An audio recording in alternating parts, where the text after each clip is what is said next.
Good evening. Welcome to tonight's council meeting. It's Tuesday, August the 13th. I am Regional and Town Councillor Janet Haslett-Thiel. Mayor Burton is regrets tonight, and it's my privilege to chair tonight's meeting. I do remind those that are in our chambers tonight that decorum is essential in our work here in order to ensure a peaceful and respectful environment for all participating. I'm sure you'll all agree. Please join us in and rise for O Canada.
In 1820, Indigenous people here began welcoming settlers from all over the empire.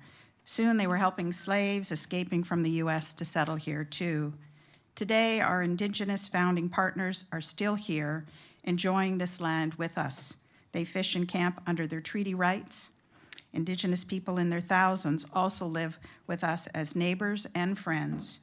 Our Indigenous white and Black settlers created a community with an attractive degree of harmony and prosperity. In 1857, Ontario gave official recognition of Oakville as a town. At Town Hall, all of these years later, we fly the flag of the Mississaugas of the Credit beside the flags of Oakville, Ontario, and Canada. We fly these flags together to acknowledge our origins. People from all over the world are attracted to the livability we have created. We offer newcomers a warm spirit of welcome. We offer everyone our founding story so everyone knows what we are a part of. We feel sorrow and distress for acts of racism and intolerance suffered across Canada and here at home. We want our future to be equitable and inclusive for all. The path of reconciliation can unite us all. Please keep well, stay safe, and let all of us on council know of any chance to be helpful to you and yours. Please let us know anytime you can help increase Oakville's harmony, prosperity, and livability. So with the help of the clerk tonight, let's see if we can get through this agenda. So item number 2 is regrets, and Madam Clerk, I understand Mayor Burton is the only regrets for tonight. I look to my council colleagues. Are there any declarations of pecuniary interest? Seeing none. Looking for a confirmation of the minutes of the previous council meetings. That's 4.1, 4.2, 4.3, 4.4, and 4.5. Councillor Dudek, Councillor Elgar. Any objections? No objections. Thank you very much. We have no public presentations tonight, no standing committee reports tonight. I need a mover and seconder to go into the committee of the whole.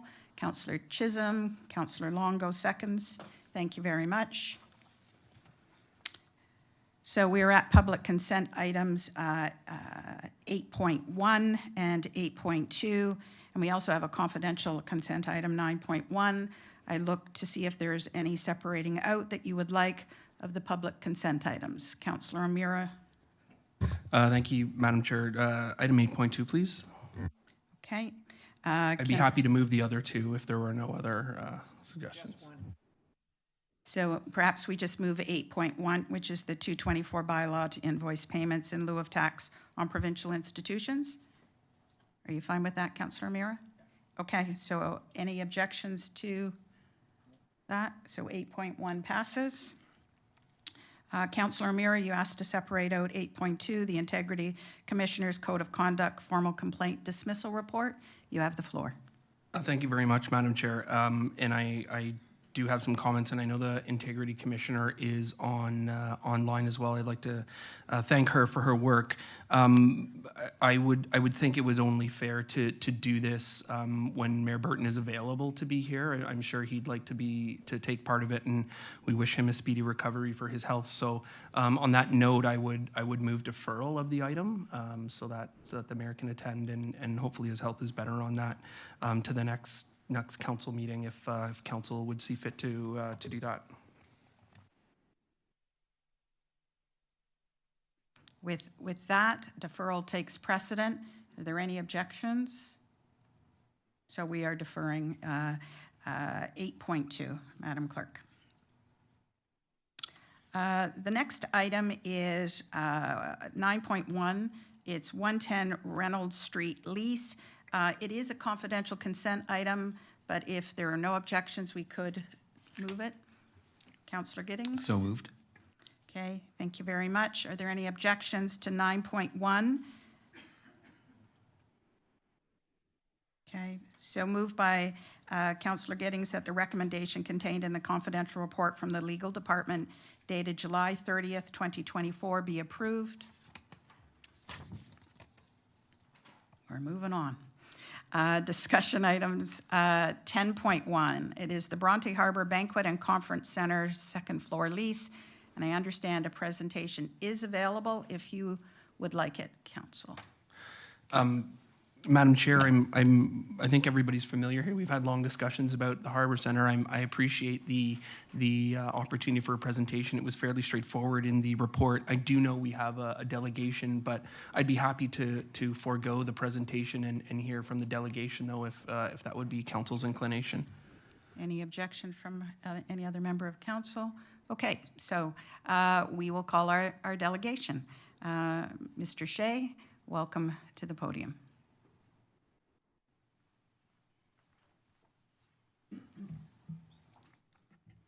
Good evening, Madam Mayor and members of Town Council. On behalf of the Bronte Village Residents Association and One Bronte, One Voice, tonight we support staff being authorized to enter into the agreement with Catch Hospitality Group for the second floor event space at Bronte Harbor Banquet and Conference Center. We applaud the town moving forward on this initiative, but as the staff report indicates, the second floor has been vacant since January 2019. One way of restating that last sentence is that for the last 5 years, there's been no West End jazz music concerts being hosted there. And obviously, with the second floor being vacant for the last 5 years, there's been the loss of 5 years of revenue. We agree that animating the second floor space will provide a hospitality service for the community. The staff report indicates the long-term vision can't be developed until the land transfer takes place. This appears to be at odds with the reports of April 23rd, 2019, which states in the key facts that the town is the owner of the Bronte Harbor Banquet and Conference Center. If we own the building, why can't we engage with the long-term vision now? This location is too valuable a piece of real estate to go underutilized. And finally, we request that the revenue generated from the second floor operations be retained in Bronte. We ask council to approve the establishment of a Bronte Water Revitalization Reserve Fund. Whether it's a new splash pad or a local library, the monies generated in Bronte from this lease must be viewed as a down payment for further investments in Bronte. I thank you for your time. Thank you, Mr. Shea. Do we have any questions from council for the delegate? Mr. McNeese? Thank you, Acting Mayor. This is maybe pointed more towards staff, but just on the suggestion of I think it was a waterfront reserve fund. I know in Port Dalhousie, they've set up a reserve fund for their waterfront, not just for the amenities, but also realizing that if we take over these federal lands, or hopefully when we take them over, there's also going to be investment that we'll have to make into those lands and the buildings and, you know, whether it's a splash pad or things like that. So how do we sort of be maybe innovative on how we can keep getting recurring revenue that gets reinvested into the amenities and the upkeep? Because as Mr. Shea said, the Compass building's been, you know, largely vacant for a number of years. Metro Marine building needs some investment. The Greb property, you know, may need some investment as well. So I'm for moving this, but I would just ask that staff maybe look at some ways that we can keep investment going into the waterfront and maybe look at Port Dalhousie as a model. Thank you. So can I just look over to staff and would anybody like to comment on that, or are you taking that under advisement? Through to you, Acting Mayor. We'll take it under advisement. I think there are quite a few budget questions in there, and so that we need to sort that out. So we'll look at the Dalhousie model. Sorry, I might have pronounced that incorrect. Port Dalhousie. Port Dalhousie. Yes, sorry. And see what that offers to any opportunities. I know we are looking at doing a Harbours Master Plan overall in that area with budget approval. So we'll consider it in context of the budget. Okay, thank you for your comments. Are there any other questions that are for our delegate? Councillor McNeice again. Sorry, I'd be happy to move it at the appropriate time. Okay, thank you very much for your time and your comments. Councillor McNeice, can I ask you, if there is no concerns with 11.1, which is the confidential motion, can we move both at the same time? I'd be happy to. Okay, looking to council, are there any objections? Okay, no objections, Madam Clerk, both of those pass. Thank you very much. Staff have asked to take one of the items out of order. I think we all have an interest in the July 2024 rain event, and so I'd ask CAO Closey to speak to 10.5, and then we will return to 10.2 and go forward. Acting Mayor, members of council, tonight we have several reports on the agenda speaking to issues of flooding in our community, apropos given what we had experienced in the middle of July.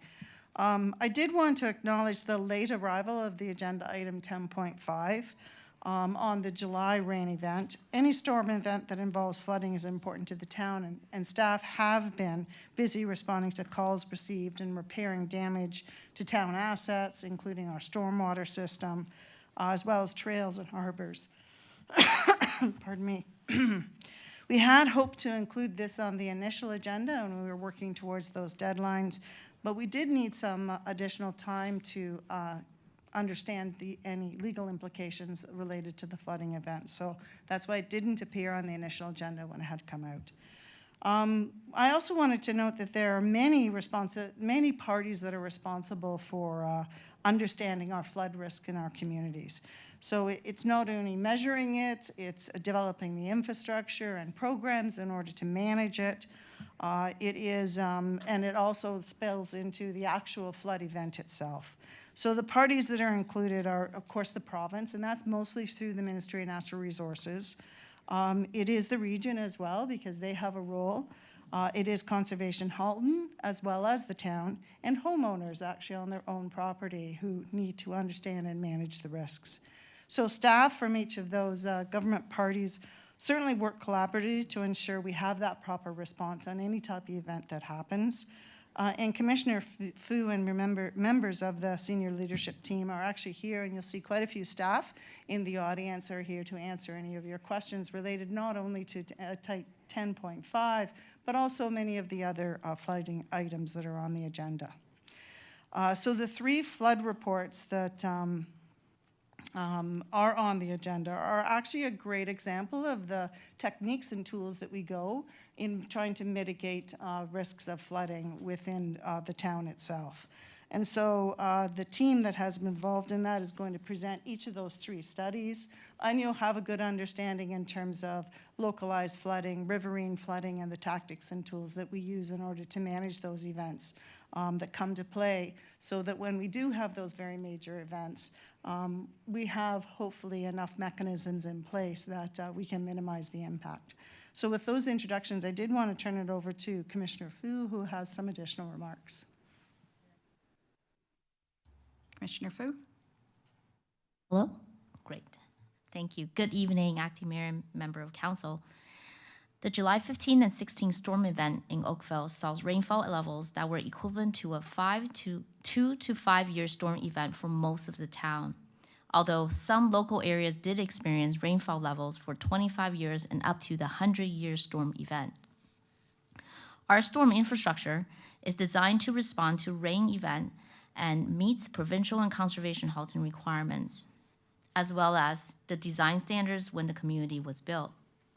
For example, south of QEW was designed to accommodate a 5-year storm event, while development posts generally mid-1980s are generally designed to accommodate a 100-year storm event. In our North Oakville, the storm system is actually designed to accommodate the regional storm event. This is why various areas of the town experience different levels of flooding. However, this storm that we experienced in the middle of July was complicated by several consecutive days of rain in advance. The ground was saturated, the river were full, which amplified the impact of the storm. Our staff did do an excellent job in responding to the storm-related damage from the July 15-16 event, as noted in the rain event report under agenda item 10.5. Similar to our winter maintenance response, we have a proactive storm response protocol that begins with weather monitoring. Prior to the storm, our roads and work crew proactively go out to clear key culverts and outlets that are on our hotspot map.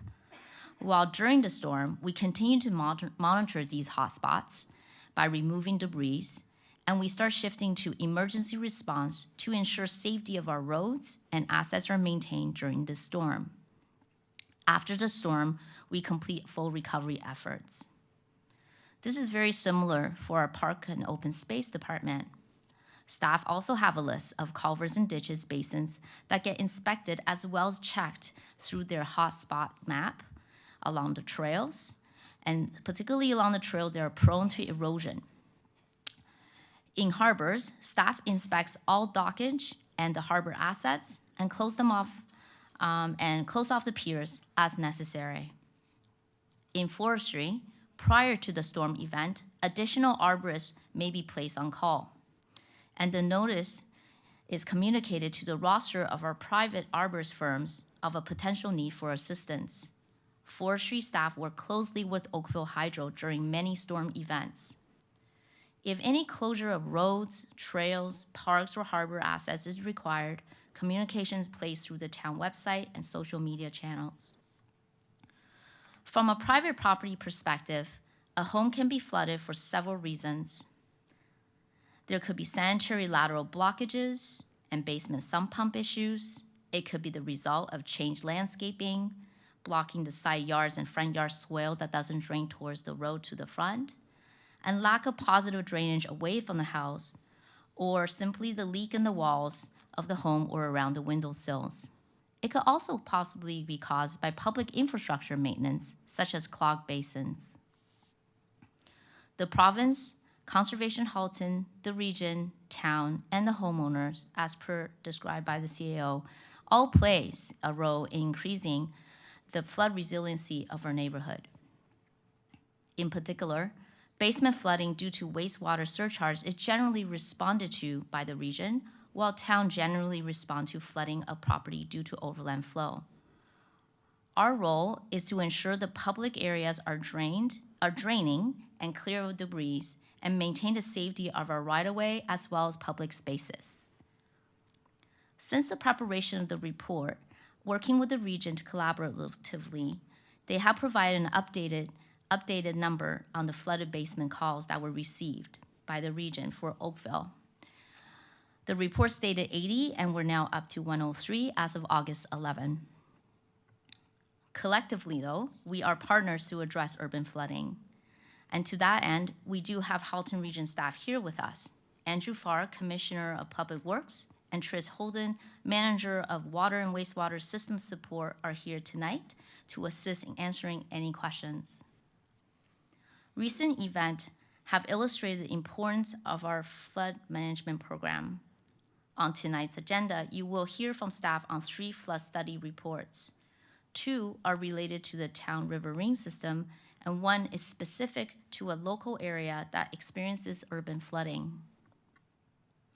These reports outline a range of flood risk with associated recommendations and provides a snapshot of how different areas experience various levels of storm impacts. Through our rainwater management financial plan work, we have developed an infrastructure improvement plan within the current fiscal framework of the town has. And we then have prioritized the various study recommendations based on risk and service level objectives. We look forward to working with council and the public on our continued response to mitigate flood risks and improving stormwater management. This concludes my remarks, and staff and I are happy to answer any questions related to item 10.5, July 24 rain event Oakville impact and update. Thank you, Commissioner Fu. I think that Councillor Chisholm is first up. Thank you, Your Worship, for this evening. Couple of quick questions on page 5 of 16, Ward 2, and that's our ward. We seem to have the highest calls in for from the region and Service Oakville, 26 and 64, which we know we identify in West Oakville. It is a major floodplain challenge in water and so forth. My question is this. We've had a lot of calls on the flooding of homes. Is there any correlation or any decision, or excuse me, not decision, or studies with respect to the flooding in their homes is related to our water distribution not being dissipated throughout the drains and the ditches? Is it a backup to these homes? Are we responsible for it? Through you, Acting Mayor. For each of the calls that comes in for both the region and the town, I'll speak to the town first.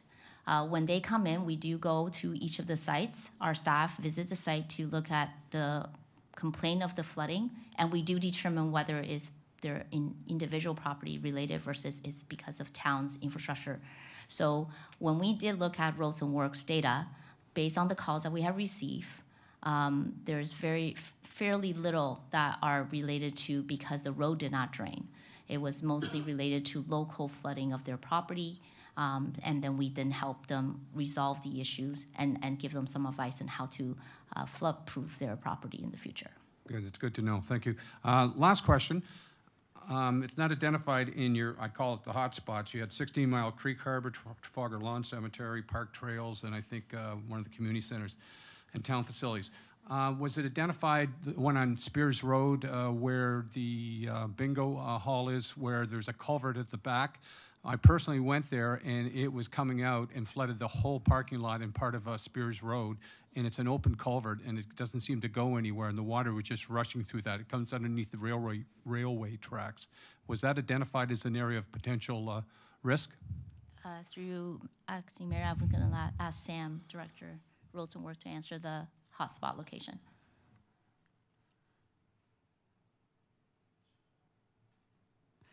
Through you, Acting Mayor. That location is on our hotspots. We do look at it. We do pass by and have an idea of that it is Metrolinx sort of land, but we do look at it just to make sure that we need to inform them if there is a problem.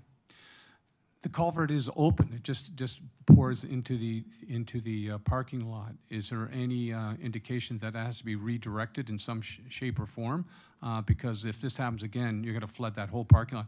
It looked like a lake going in there with all the businesses and so forth. We're very concerned about it. Yeah, I've had staff definitely look in and check into that location because of the high amount of rainfall. And at that point, it did dissipate in time. But we will definitely keep it on our hotspot and review. Thanks, Sam. Appreciate it. Thank you. Thank you. Next up is Councillor Dudek. Thank you. This might also involve Sam, I don't know, but I know on Belvedere, there's a channel there that runs down and underneath the roadway and actually incorporates a channel that goes into Coronation Park. When I visited the site, it was breached beyond belief onto the roadway. The channel wasn't doing or able to accommodate the flow of water, which normally it can. Is that also one that we're looking at to revise in terms of a hotspot? Well, through you, Acting Mayor, regarding that western channel, it was part of the Coronation Park EA study, and it was recognized that it would not be able to accommodate such, I'll say, the more severe event storms to begin with. Okay. So it was identified that there was going to be some divergence through the EA study to be constructed from the variety of recommendations in that EA study to hopefully help with that western channel. So aside from the hotspot that is definitely on Sam's list, I could guarantee you that, his role is to remove debris and making sure it flows. In terms of the capital improvements for providing more flood resiliency for the future, that will be part of our capital program that's evaluated through the Rainwater Master Plan. Thank you. That's what I wanted to make sure. The other question I had, there's two actually. One, I noticed there's something on the town's website. Do we have something, we sometimes send out alerts when we know that there's a storm coming, whether it's an ice storm, rain, whatever. Do we have something like a hot button on the landing page that somebody can go to report an issue? Okay, I'm just thinking, some people, when they're in the middle of something like this, they're panicking and they want to get right to the appropriate department that will be assisting them. And I would assume maybe Service Oakville. Yes, through you, Acting Mayor. So on the website, there is the top line alert for any emergency or important issue of the moment. If you click on that, it doesn't bring you to Service Oakville. But let me talk to the team about that, because we do have, as you know, we've got our new Salesforce platform that does email alerts. And we can just kind of check in to see if there's an option available there. But of course, we do ask that people direct the call to Service Oakville so that it can then be triaged appropriately from there. Okay. The other thing that I was made aware of was the fact there were quite a few people. When I responded to them, I asked them, did you call the region? Did you call the town? They said no. So the numbers that we see here may not truly reflect the amount of people who were inconvenienced or concerned. And I guess I think we should maybe make some sort of effort to encourage them. Just let us know so we can track, because I know Commissioner Fu came out with us to a property recently, and the people had indicated there was an issue. And she said, well, even if there's an issue, please call us so we can make note of it on our map so that we're aware and maybe connect the dots if it's a surrounding area. So I think that would be something we should maybe look at encouraging as well. Okay? So if I may, I think that's a great idea. Okay. We are reviewing our communications protocols and looking at ways to clarify who does what, because there are so many different players. It can be confusing for folks, particularly in a moment of absolute stress. Okay. So I will add that to the list. Thank you. Okay. And I don't know if this is Commissioner Fu or maybe CAO Closey. Our neighboring municipality, City of Burlington, was very prompt getting back to the residents in terms of assistance. And they even went so far as to say if you did not qualify for the region's $1,000, whatever you want to call it, to go towards their damages, that the city would provide that $1,000. Have we investigated that to see what kind of criteria they used? And is it something that we might consider to use in the future? We have had some preliminary conversations with Burlington in terms of what they have done there. We didn't opt for that in this particular case because we do spend, we are, I would say, quite advanced in our stormwater program in terms of how we're trying to mitigate at the front end. So we hadn't recommended to council that we should move in that direction, because it would be a council decision in order to be able to do that. And so we are exploring with them what they have available, I think through other mechanisms as well. And we didn't recommend that, and I don't think until we do a little bit more research, I don't think we would recommend that to council at this point in time. Okay. Is there a way we can communicate that to the public? Because to me, that's a good news story in the respect that we're farther ahead in terms of our stormwater management and we're being proactive. But when people read something, they immediately say, well, they didn't do it. Well, you can't apples to apples. So, I mean, maybe we have to have something where you may see something in a neighboring municipality and just some sort of a caveat that not all of them are the same in terms of their infrastructure. And I do know that, as Julie Clark had mentioned, we are looking at our communications protocol and how to improve that. So that is an aspect we'll look at as well. Super, thank you.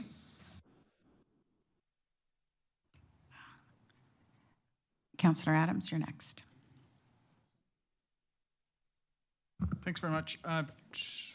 We've had a whole bunch of really good questions already, and I might be sort of overlapping a little bit, but can you help me with a little bit of what you think about how we did with respect to providing education about the flood response and who to go to? If there were things that we could do better, what would they be to improve resident knowledge about what they can do to reduce their own risks, and also what they should do during a flood event? Well, that's like 4 questions in a row. Yeah, so I'll I'm just summarize kidding, to I'm kidding. how did we do, what could we do better? Of course. And what could we do to improve our education of our residents? Yes, through you, Acting Mayor. As Director Clark mentioned, we are looking at communication protocol. So first of all, during the event of the storm, we are going to look at how do we communicate out about what's our response level and what's happening to the storm. So that's more of the right way. We're also going to look at the pre-communication about, okay, the storm is coming. How can you protect yourself in terms of looking at some of the drainage issues? And then we also have already revamped our website. Originally, our website have information in different locations, and we have now created a dedicated flood page already. And we have, in the immediate, quickly have added a lot of the information, but we're continuing to improve that. What can we do better? So it's before, during, and post that we are going to take a overall review of our communication in how we educate our residents, as well as how we inform our residents will be reviewed as after this report.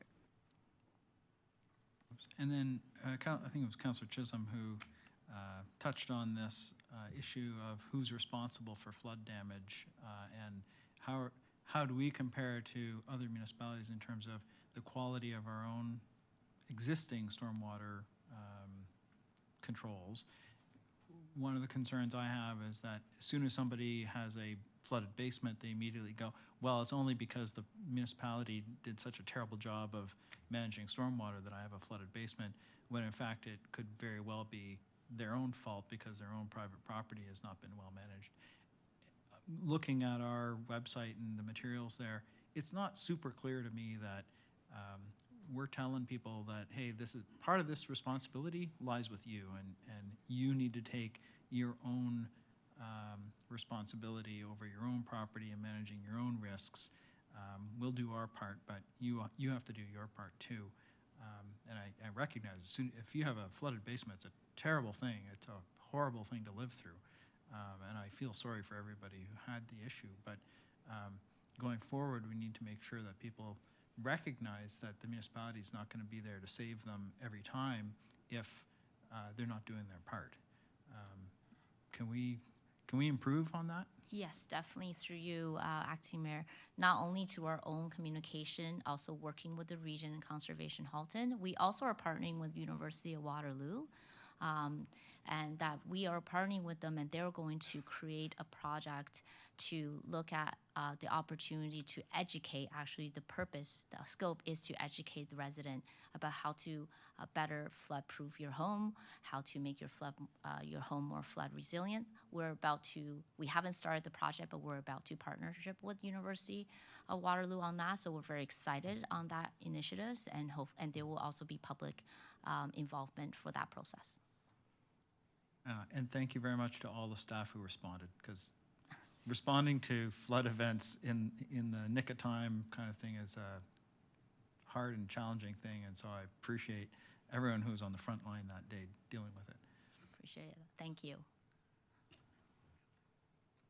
Thank you, Councillor Adams. I would add that the region now has 2 videos out, and I see Commissioner Farr here and his director, and they got those out quite promptly. So we can also circulate those because they are really quite helpful, and they're done in a very friendly, plain language way. So we appreciate the region support on that as well. Next up is Councillor Giddings. Through you, Acting Chair.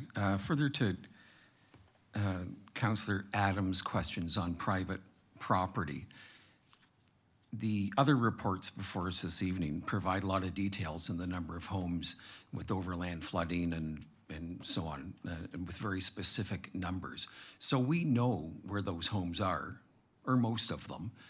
Can we reach out to them directly, whether it be through addressed mail or door knockers, whatever, to make them aware of what our responsibilities are as a municipality and what their responsibilities are?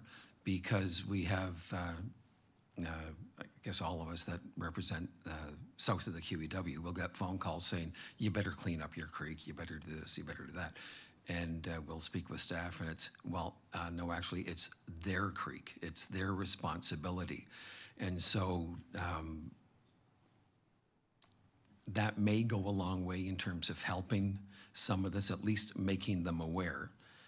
The other question I have, one of the reports talks about Conservation Halton being responsible for working with homeowners in some of these areas because it's under the purview of CH.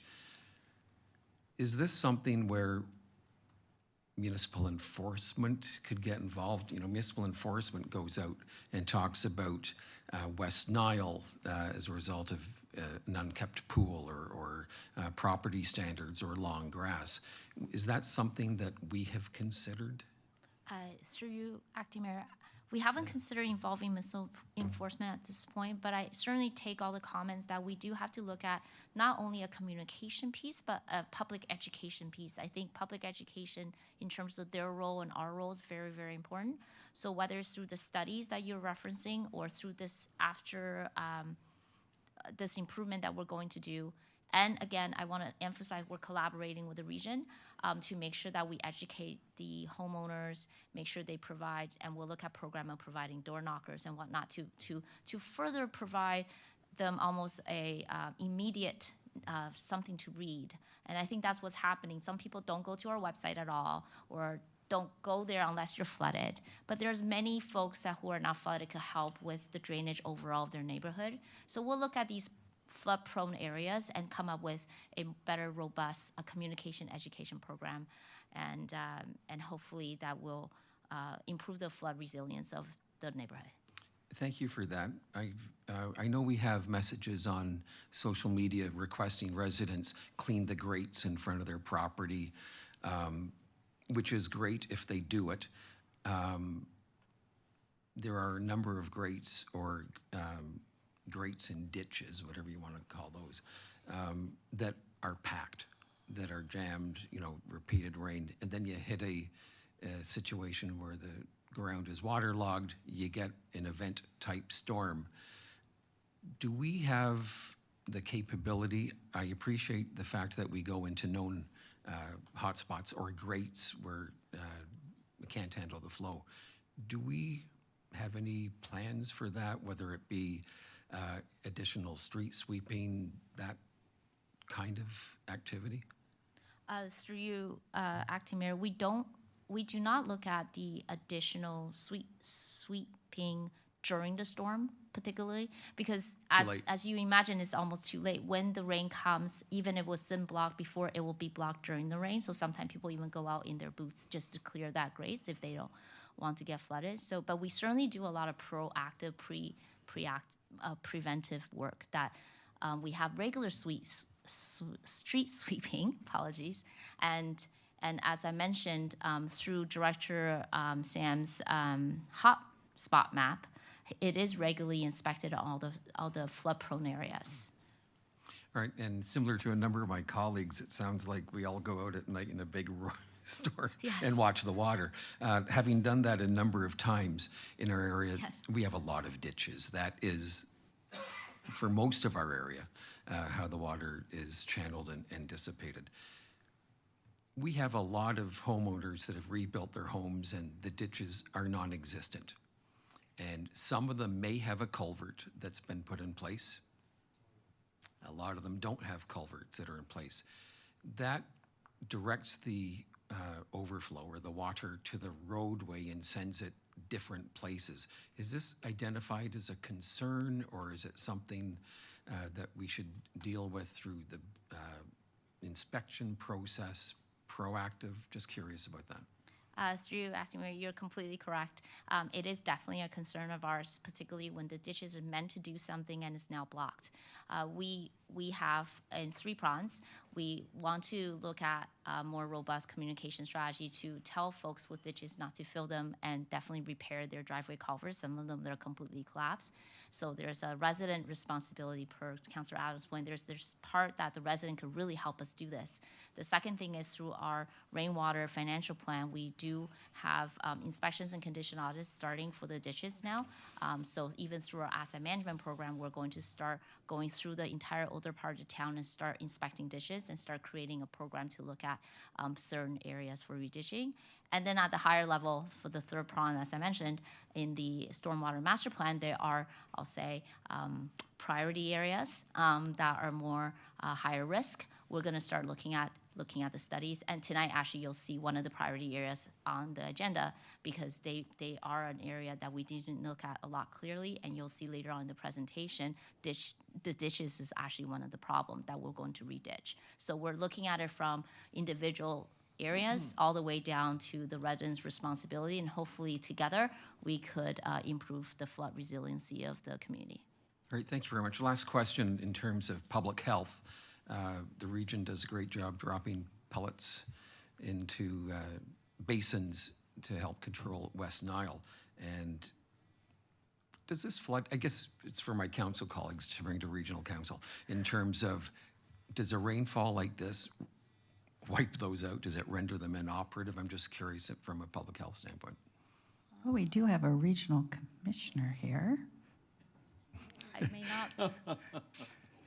Didn't see that one coming, did you, Commissioner Farr? Through you, Acting Mayor, we'll take that back and we'll provide a response because I think it's something that we have to check with other departments. Thanks so much. Thank you. Saved by the bell. Thank you, Councillor Giddings. Councillor O'Meara. Thank you very much. A lot of concerns, and I was one of those people whose basement flooded, and I didn't call the region because that's just what I go through. So unfortunately, I know better for next time. We had a lot of complaints about new homes that were built and excess flooding now. Obviously, the amount was something, but just with our development engineering grading and plans, are we able to look at that and say, how do we take new builds to a different level in terms of what our expectations are for development engineering and how we are ensuring weepers, pipes? Are we looking at a need to double down on that and to improve that? Do we do that through our zoning review, or how are we going to try and climb ahead of the 4,000 square foot homes that are built on a small property now and the water has to go somewhere else? Is that in our work plan somewhere? Yeah, and 9-foot basements, yeah. Looks like we have some experts coming to the podium. Good evening, through you, Acting Mayor. So we work through the provisions that we have with the zoning bylaw and the building code.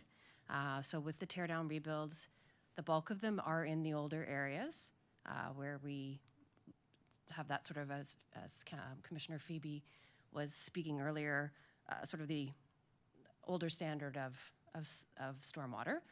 So we do look at not impacting adjacent properties. So we look at the swales and having that drainage self-contained.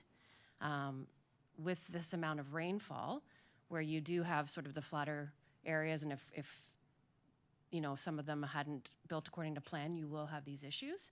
We are looking at what can we do. Sorry, not sure if you can hear me. We are looking at, through the zoning bylaw and official plan, it starts with the official plan and then into the zoning bylaw, what provisions we can look at as tools. But at this point, we work with the tools that we have.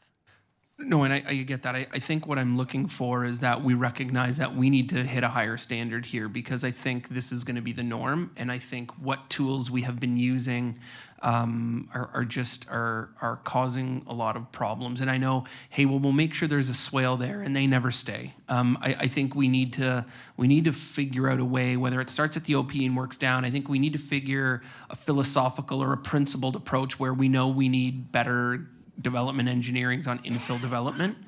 So if we start there, I think we can acknowledge that there's probably a higher standard that needs to be met, because it's like whack-a-mole, and these things are changing and growing. So I think if we have to acknowledge that first. So I'm wondering if we've acknowledged that we probably need to have better standards when we do these things, then I'm happy to let staff go away and fill in the rest. But if you need council to maybe put that forward so that you guys can go in and do that, we'd be happy to work on that too.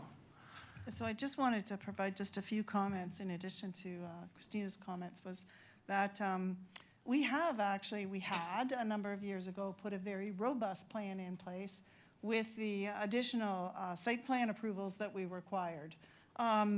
Unfortunately, the provincial government made some changes to site plan approval, and we can no longer deal with single-family homes, where we were trying to manage that stormwater element and attach agreements to that, so you could have the swale stay in place for some time. There was responsibility of the owner. So as a result of the changes from the province, we do need to step back and look at, okay, with the new legislation that's in place, what are the things that we can do in order to actually manage that going forward? So I don't think we need a council resolution at all. We recognize that that was something we had trying to manage in the past. The change in legislation means we need to look at new tools in order to be able to do it effectively, we hope. Thank you. I appreciate that. And then one last question to Commissioner Fu, and I know that when we had our presentation on the rainwater master plan, and it was, you know, $700 million over 30 years. It was this big monolith thing. I guess my question is, can we wait 30 years to do all of this? Through you, Acting Mayor, that's $1 million question. $640 million question. Certainly, we believe that climate change is real. We understand frequent flooding is going to happen. We also have to recognize that the area south of Oakville was built to a 5-year standard. So any rain more than that, there will likely and more likelihood for flooding. Through the rainwater financial plan, we did prioritize. We did look at certain areas that need to go first, and certain studies has to go first. And we prioritize based on the natural infrastructure that really will help, looking at the green first, all the different things that are prioritized. It doesn't mean that it will take us the full 30 years to do everything. It's just that the certain areas that, if you look at our stormwater master plan, some of the red areas will go first, because some of the green areas are less likely. You'll actually see that tonight, because there's a variety, between the 3 reports, you'll see a variety of impacts, and therefore there's a variety of recommendations. Some recommendations going ahead next year.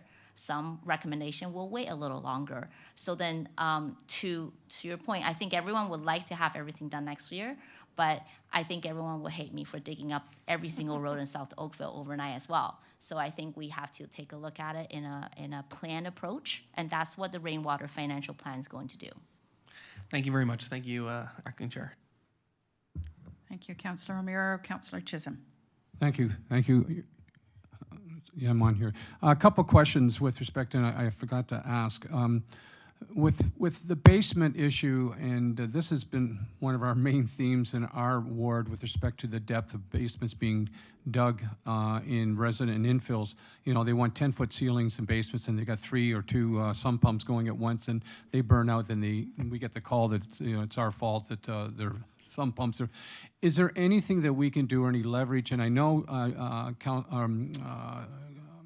Jane mentioned the new legislation, which might tie our hands, but under the building code, I know I was thrown back at me. Is there any way we can get to the building code to improve or to take out in the development of an infill building or project where we can limit the depth of the basement to avoid that? Because what happens, they go down, the sump pumps are pumping into the swales or the ditches, and the water's really not going anywhere, and the problem is it's not going away. You're just moving the water from the basement into the swales.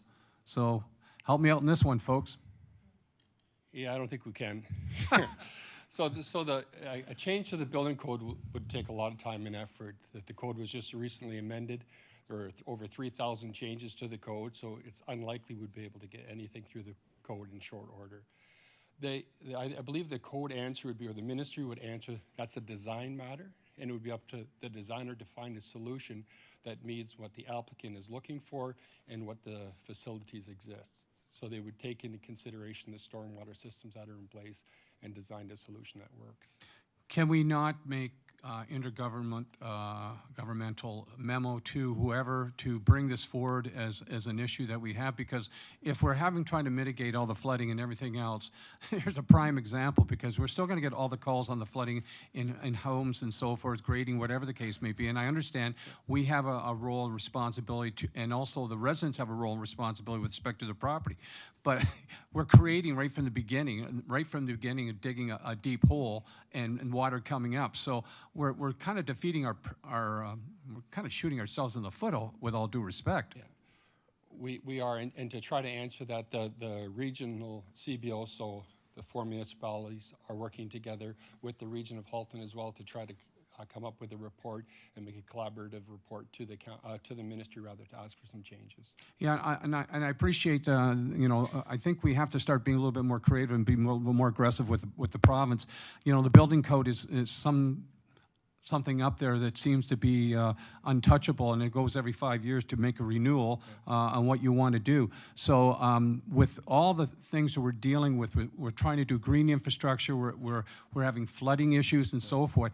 This is not down here. We have to bring this right to the top now and saying, folks, you've got to change things quickly and turn around quickly so we can be part of the whole solution or mitigation of our flooding.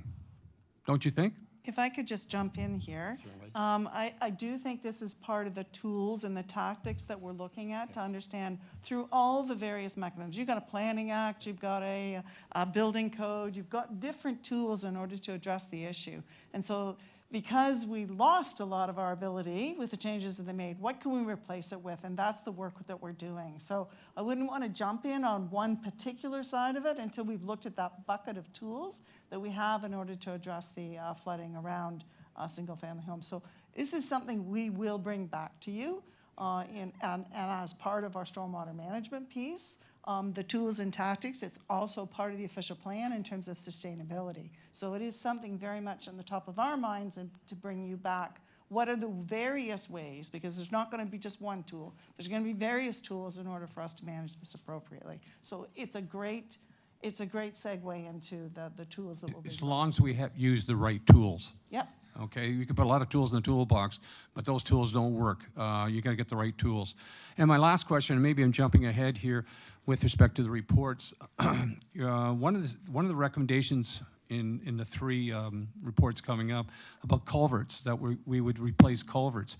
Is our position of the town now is that we're going to start replacing culverts on the expense of the taxpayer? Through you, Acting Mayor, existing culvert that's within our asset management program will be inspected and replace them, and that would typically be paid through the tax base.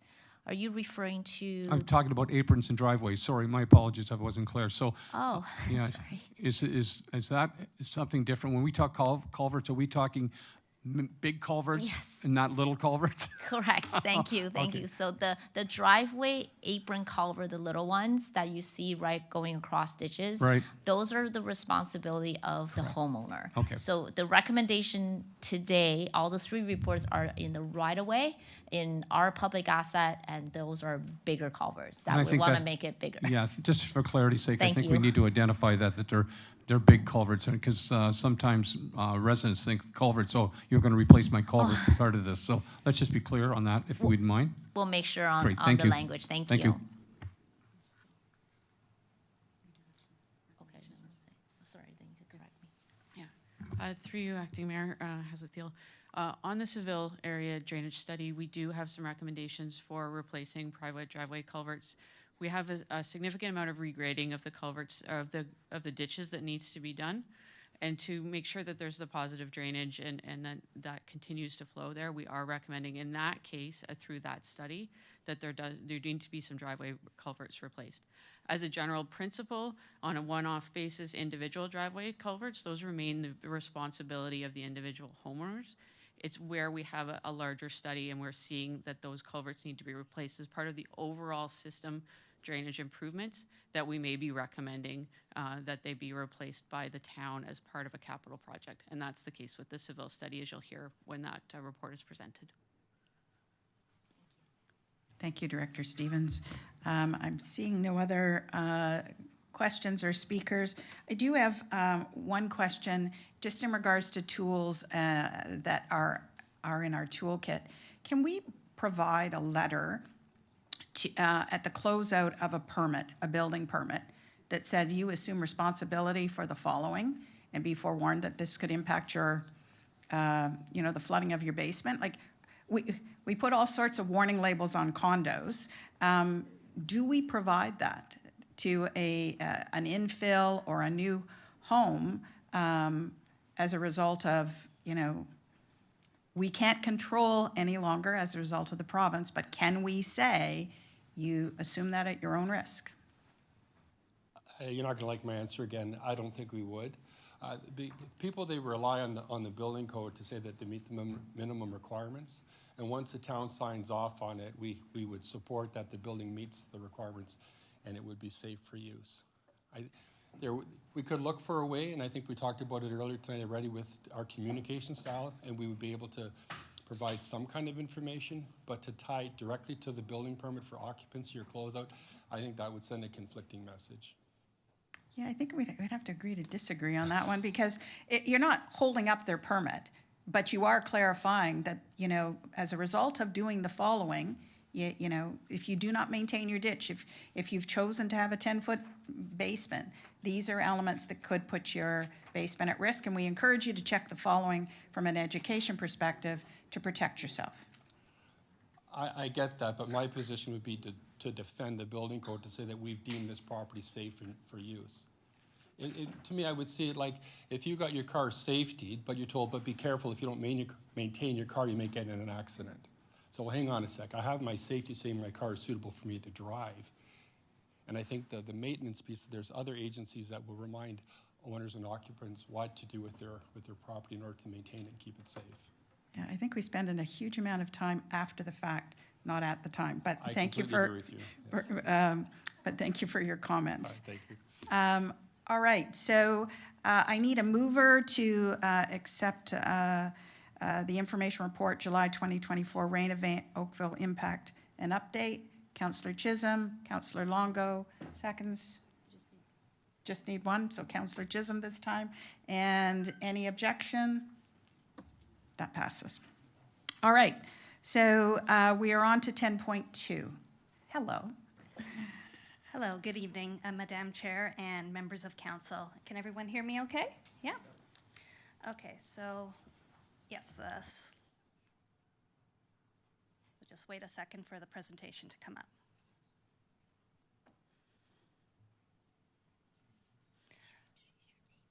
Yes. All right. Hello, my name is Diana Mikalakos. I'm a project leader with Design and Construction. I'm here to present information on the Lower Morrison and Lower Wedgwood Flood Mitigation Opportunity Study. As you have learned tonight, there are several different ways properties and buildings can flood. This study focuses on riverine flooding, which is flooding caused when creeks overflow their banks and spill into adjacent low-lying areas during heavy rainfall events. Next slide, or unless, yeah, I can do it? Okay, all right, thank you. So the Lower Morrison, Lower Wedgwood study builds on the 2008 town-wide flood prioritization study. That identified this watershed as having areas prone to flooding. This current study takes a more in-depth look at flooding extents and mechanisms for its occurrence, and looks at opportunities to reduce flooding impacts through municipally led capital works. The study area is located east of 16 Mile Creek and includes lands south of the Morrison-Wedgwood diversion channel, and that's shown on the map at the top. It should be noted that the study does not include a risk assessment of the diversion channel itself. This aspect is being looked at a separate study by Conservation Halton. The study team also used this opportunity to assess an area of drainage concern near North Service Road and Invicta Drive, and that's shown on the map on the top right. And this, the study has been carried out as a Schedule B municipal class environmental assessment, and which includes some public information, which included some public engagement opportunities.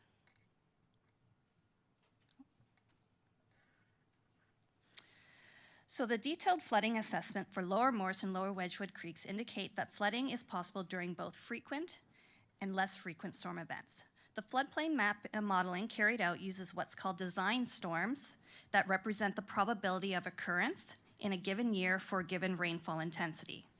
This probability is based on long-term averages over many, many years and is not dependent on what has occurred in the past. For example, a 10-year storm event based on long-term averages would have a 10% chance of occurring in a given year at a lower rainfall intensity, whereas a 100-year event would have a 1% chance of occurring in a given year at a much higher rainfall intensity. For Lower Morrison Wedgwood, the greatest flood risk occurs during a 100-year storm event.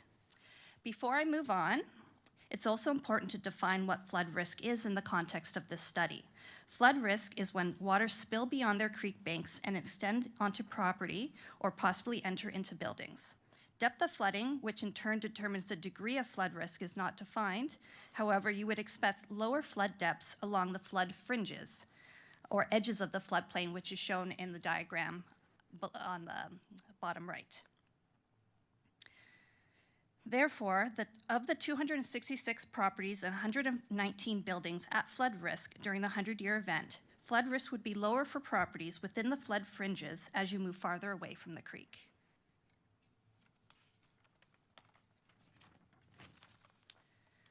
So once the flood risks were mapped, opportunities to reduce these flood risks were assessed. We looked at green infrastructure alternatives as opportunities to mitigate flooding. The preferred alternatives presented here include a combination of green infrastructure in the form of low-impact development, or the term LIDs, culvert upgrades, and offline storage. LIDs would be incorporated through detailed design of the culvert upgrades and storage facility. Culvert upgrades, and I should clarify these are road culverts, large culverts,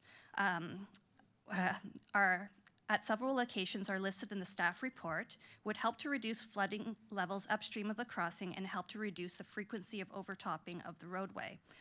Culvert size increases would be done to the full extent possible while ensuring that flooding and erosion is not adversely impacted downstream of the crossing. The offline storage facility in Cornwall Road Sports Park was selected with green infrastructure in mind, as it mimics the function of a pond where it takes in creek flows once it reaches a certain height, stores the water, and then slowly releases it back to the creek once the storm peak has diminished. Keeping in mind park setting, the flood storage facility would be situated underground, so to preserve the park's form and function.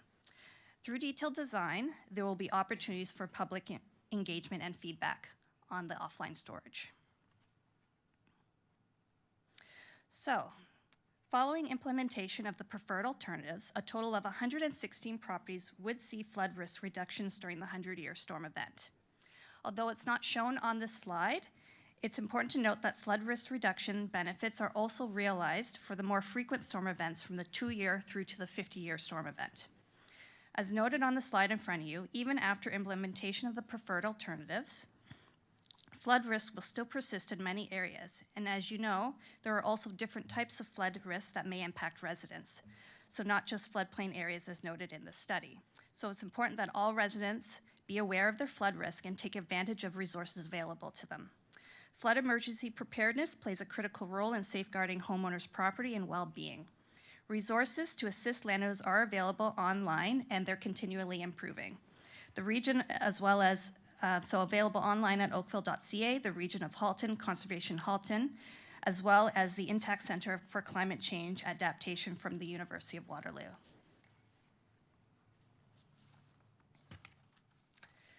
So moving forward, the preferred alternatives will be assessed under the lens of the Rainwater Management Financial Plan and prioritized along with all other stormwater town initiatives. The Rainwater Management Plan will deliver a strategy to maintain and improve the town's stormwater management infrastructure and create a sustainable financial strategy to fund stormwater-related infrastructure projects into the future. So finally, given the opportunity of overlap in the study area, the study team also took a detailed look at an area near North Service Road and Invicta Drive, and this is just east of 8th Line. And there has been reported drainage issues over many years. To improve drainage and to help mitigate urban flooding onto private property and over top of the roadway, the study is recommending the stormwater management pond at 8th Line. The pond will take in previously uncontrolled stormwater and temporarily store it in the pond and then slowly release it. The pond, a green infrastructure measure, will also provide water quality for this commercial industrial area. Construction of the pond will be combined with the future reconstruction of North Service Road and is scheduled to get underway in 2026. So that brings me to my last slide, which is the staff recommendation, and this is to commence the 30-day public review period, which is consistent with the municipal Class EA process, and it's to gather feedback from the public. The final study report will be made available online, and hard copies can be provided if requested. Notices, similar to what we've done throughout the study, will be mailed out to the residents located in areas identified as having riverine flood risk. So I guess that's the end of my presentation, and if there's any questions, I'd be happy to answer them. Thank you, Ms. Michalakis. Did I do it correct? Michalakis. Michalakis. So thank you very much for the presentation, and I believe first up is Councillor Giddings. Thank you very much. Thank you for the presentation. You started off by talking about a Conservation Halton study that's concurrent. Yep. Could you just explain the differences in terms of who's doing what for that? So through you, Madam Chair, I will pass that over to Phoebe to answer that question. Through you, Acting Mayor. The diversion channel that is being done, reviewed by the Conservation Halton, the reason why they're doing the study is because the diversion channel is actually their asset. It's not a town asset. It was built many years ago to take the water away because there was then a lot of downstream impact if there was no diversion channel. So then amidst all these different studies for flooding, they're also doing theirs. We did this study because the river belongs to us. Conservation Halton reviews flood warnings. They look at the flood levels, however, in the river, but then the asset itself is in our property.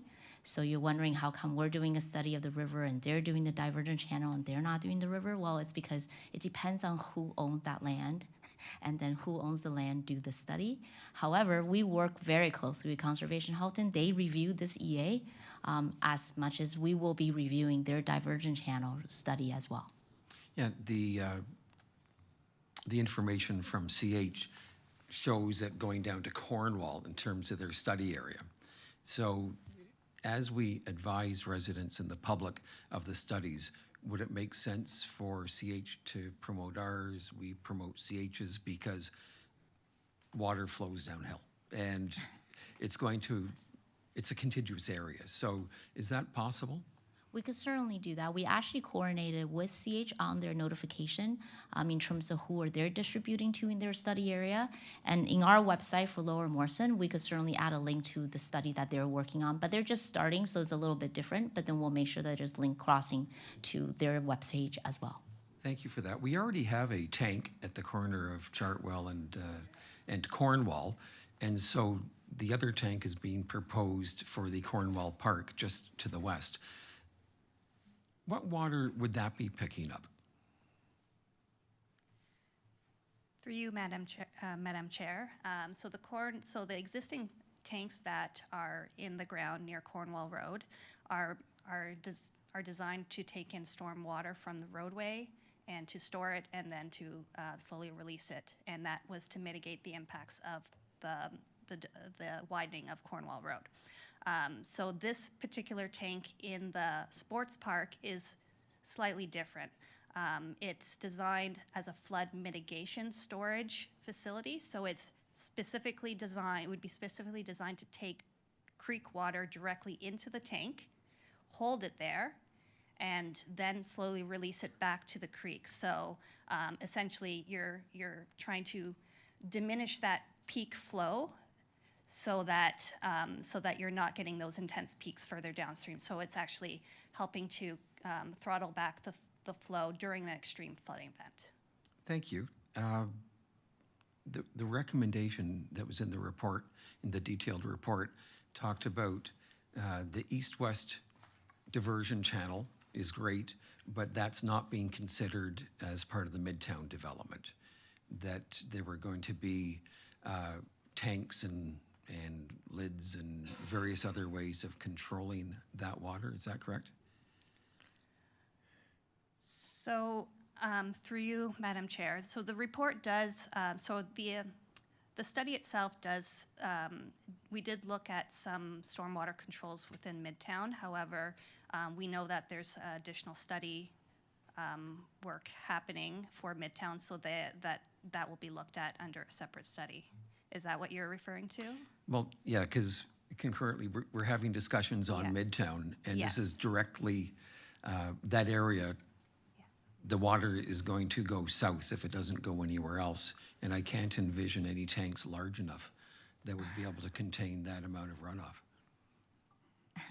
Through Acting Mayor, we're studying Midtown, and there will be a stormwater report for Midtown. We're studying the riverine, which is the study in front of you, and we do recognize once the water overflows, it flows wherever downhill, as you mentioned. What we're going to do is this study is recommending the protection that's mitigating flood risk for specific properties along the river for the riverine study. The study of the Midtown, including the diversion channel as well with the CH, will be all coordinated. And once that comes through, we will review technically, holistically, to ensure that the stormwater of Midtown is controlled, that they have with no impact downstream. I certainly appreciate the complexity. It's a tall order. In terms of the Midtown brownfield sites, what do we do in terms of concerns over water quality, in terms of what may be in the soil now, in terms of mitigation? Like that, I know that's a larger part of the process, but as we agreed, it flows downhill. I'll try to attempt to answer this question, but someone might help me with that. Minj. So when we review the stormwater report for Midtown, we'll make sure that we minimize impact downhill. That's the first tall order. Second piece with the brown field that you mentioned, there's always site controls that we have to do through the actual development study. So every development that comes through will have to complete site assessments, variety of studies individual to that site. And in that, we'll have to make sure there's controls and protections on groundwater or any other environmental impacts. So that's actually expected for every individual development. So the overall stormwater study looks at how we impact downstream, while the individual individual studies of individual sites for every application, have a whole slew of studies that have to complete, environmental site assessments as an example, to prove to us that everything will be safe and protecting the environment. All right, last question, further to Councillor Chisholm's question earlier in terms of CN Rail along the tracks there. We have a lot of tracks just north of Cornwall, and having had events in the past where diesel oil fuel have flowed, does CN have any, or Metrolinx, I guess now, do they have any responsibility for their property along the rail line in terms of holding it, maintaining it, making sure it doesn't do harm? So I'm going to pass that question to Director Inchasi. Through you, Acting Mayor. So Metrolinx is responsible for everything within their right-of-way. Now, what we would do is, if there is a spill of any sort that we're aware of, we would definitely call them, let them know, and we would take anything through our Spills Action Center and kind of report it as well. So the Ministry of MECP would be aware of the issue. At this point, they are fully responsible, and we would be letting them know. That's All the right. best answer I have. Thank you. Thanks. Thank you, Councillor Giddings. Councillor Adams. Thanks very much. Appreciate the report and all the materials in it. You mostly answered one of my questions, which was about the stormwater management pond. I wondered if you'd be able to provide the detailed design work that goes with it. That's part of the North Service Road project. Through you, Madam Chair. So yes, so it would be advanced through the North Service Road project, and a detailed design will be advanced as part of that work. So the detailed design isn't done yet. Is that what you're saying? Because you showed a drawing just now that looked like it was fairly advanced. I'll let Philip Kelly answer that one. Good evening, and through you, Madam Acting Mayor. So the North Service Road project currently is about at approaching the 60% design. That's why we have some initial drawings. So it's being done as a separate project under a separate project leader. And we're coordinating our works with the Regional Halton because they're doing sanitary and water main works in the area. Scheduled construction for the North Service Road project is scheduled to start in 2026. Okay, so there are some drawings, but they're not full. Is there an ability to have discussion about how it's, what the finishing of it is, or the landscaping that might be around it and those kinds of things? Certainly. Okay, so for another time, obviously. It's unrelated to the details of tonight's work, so thank you for that. And then the second question I had for you was, just to the north of this, there's work that is going to be underway with respect to the Morrison Creek Valley Riverine area, the valley work. I think it's reached 39 to 45. Can you provide an update as to where that project stands and how it might impact this work downstream? So through you, Madam Chair, I am not the project manager on that, but I believe Philip Kelly could speak to that item as well. We brought out all the forces for each night. Yes, I see. So the East Morrison Creek erosion control study is gearing up for its first public meeting, which is scheduled for the fall of 2024. So you'll probably be hearing, we'll be reaching out to you shortly to give you a capsule summary in advance of that. So we're looking at probably late September or October sometime for public meeting number 1, where they can come in, the public can come in and see what the study team has found in terms of erosion problems and possible solutions along that reach. Okay, and I'm backtracking a little bit to the item that we just discussed previously, 10.5.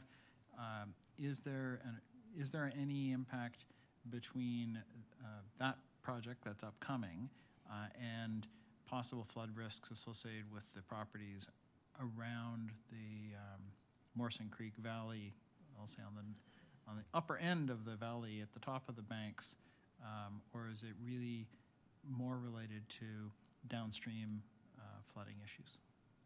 So the East Morrison study, which we're going to have the PIC, is an erosion mitigation study, so it's focused on erosion works.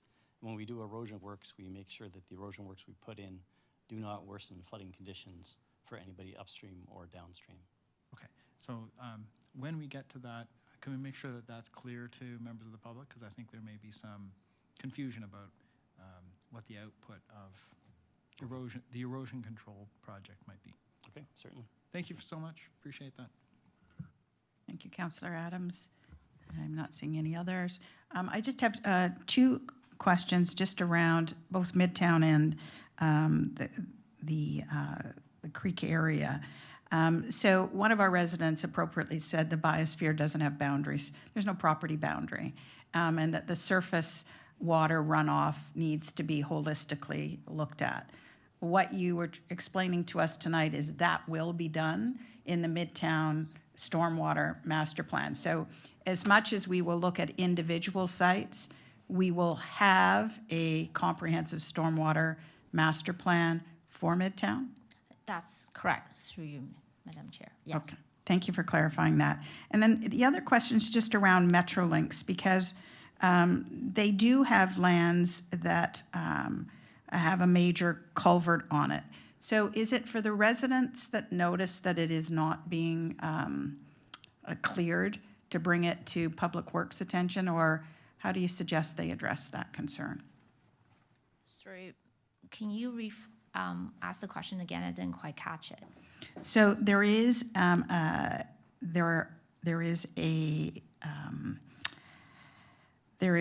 significant portion of the headwater lands on Metrolinx lands.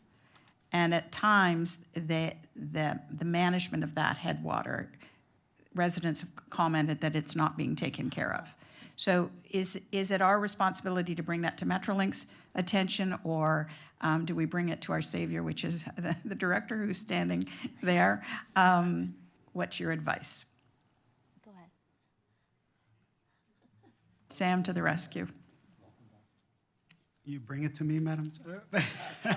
I will take care of it. Honestly, residents are encouraged to always go through Service Oakville. And partly is for us to be able to track it. And we, if we find that there is an issue, we would investigate through my team, and we'd be able to make sure that we reach the right channels to advise them of any concerns.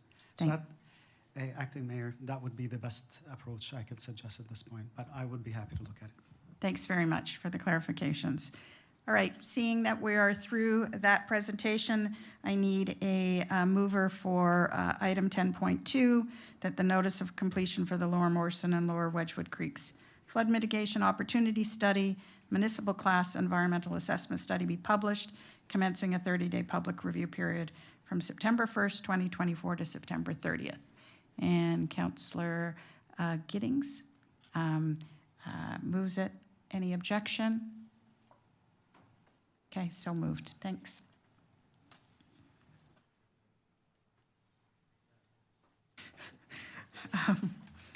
We move on to 10.3, the Seville Area Stormwater System Improvement Study, and we give our attention to the Manager of Design and Construction, Philip Kelly. Good evening, Acting Mayor and members of Council. I'm Philip Kelly, Manager of Design and Construction. I'm here to give you an overview tonight of the Seville Area Stormwater System Improvement Study. Now, I've got a few bonus items before I actually get into the details of the Seville Area Stormwater System Improvement Study. I'm going to give a little bit of basic overview, and I have some slides courtesy of our colleagues from the region of Halton that I hope I can do justice to tonight. So, flood risk reduction, as you've heard earlier tonight, it's a collective effort. We all play a role. So who owns what and who is responsible for what? So the town of Oakville is, of course, responsible for the stormwater system on the public rights of way. Halton Region is responsible for the wastewater system on the public right of way, as well as the water main system on the public side. And lastly, homeowners are responsible for their buildings, including any subsurface waterproofing systems, their sump pumps, their backflow valves and the likes, and their lot grading. So what's under a typical street? I'm going to explore this a bit more. And for ease of reference, I've tried to color code things tonight, green referencing the region of Halton, and blue referencing the town of Oakville. So under the typical street, we have moving from left side of the screen to the right, We have the water mains, we have the sanitary sewer pipe, also known as the wastewater main, and we have the stormwater system. So the region of Halton, again, looks after the water main and the wastewater system, and the town of Oakville looks after the stormwater pipe, the catch basins, and that also includes the ditches. So moving on to the green side of that previous page, we have a few slides from the region of Halton just to give an overview, and this helps tie into the event of July 2024. So the region's sanitary sewer system is, of course, designed to take flow away from your homes, away from your kitchens and bathrooms and the likes. But excessive infiltration and inflow can lead to wastewater system surcharging. So wastewater system surcharging is, of course, not good because that's when the actual system is overloaded. So what is infiltration and inflow? So infiltration and inflow, also known as II, is any stormwater or groundwater that enters a wastewater system. And it can enter a variety of ways that are listed on your screen there. It could be cracks in the pipes, holes in the pipe, water getting in through maintenance holes. Those are possible sources on the public side. There's also possible sources on the private side, with depending on how the homes are plumbed. And although the wastewater system is designed to take small amounts of II, it's not designed to take excessive amounts of II. And when excessive amounts of II get into the system, it can quickly overload the region's sanitary sewer system and then cause sanitary wastewater backup.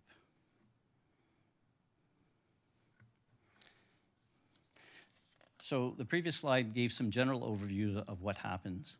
Now, in the Seville area, which is the focus of the study tonight, we are working in conjunction with the region. We're both kind of active in the same area.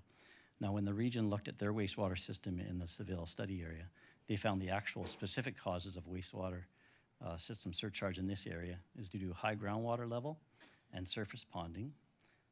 Also, from time to time, there's submerged manholes below water during storms. There's some direct private side connections that are contributing stormwater to the wastewater system. And there's the laterals that carry wastewater from the homes to the street. And some of them are in poor repair and their groundwater's getting in there. There's also, people have also flooded in the Seville neighborhood due to private stormwater system failures. You could have sump pump failures, you could have undersized pumps, you could have frozen outlet pipes in the winter, you could have poor lot grading. So the region has seen all these through household drainage surveys that they do, where they actually go into the people's properties and do detailed surveys.